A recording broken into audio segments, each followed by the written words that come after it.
New York city کے کمپٹرولر bread lander نے اپنی نوعیت کی پہلی رپورٹ جاری کی ہے جس میں نیو یارک اسٹیٹ اور سٹی میں عدم مساوات پر روشنی ڈالی گئی ہے۔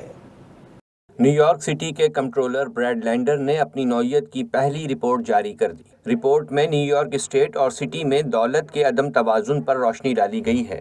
رپورٹ کے اعداد و شمار میں سیاہ و سفید فام میں دولت کے فرق کو ظاہر کیا گیا ہے۔ رپورٹ کے مطابق سفید فام نیو یارکرز کی اوسطاً جائیدادوں کی مالیت سیاہ فام باشندوں سے تقریباً 15 گنا زائد ہے، جبکہ اوسطاً سفید فام نیو یارک ہائی اسکول کے گریجویٹس کی مجموعی تعداد اوسطاً سیاہ فام کالجز کے گریجویٹ سے 3 گنا زائد ہے۔ یہ تعداد سیاہ فام باشندوں کے لیے احساس محرومی، دولت کے فرق، عدم مساوات اور اقتصادی ترقی میں رکاوٹ ہے۔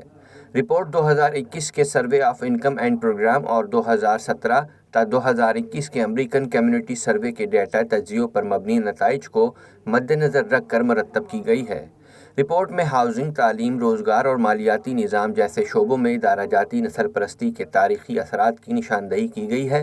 رپورٹ میں نسلی بالادستی کے فرق کو کم کرنے کی تجویز بھی پیش کی گئی، جو مضبوط مقامی معیشت، عوامی تحفظ میں اضافے اور کمیونٹی میں زیادہ سے زیادہ ہم آہنگی پیدا کرنے کا باعث بن سکتی ہے۔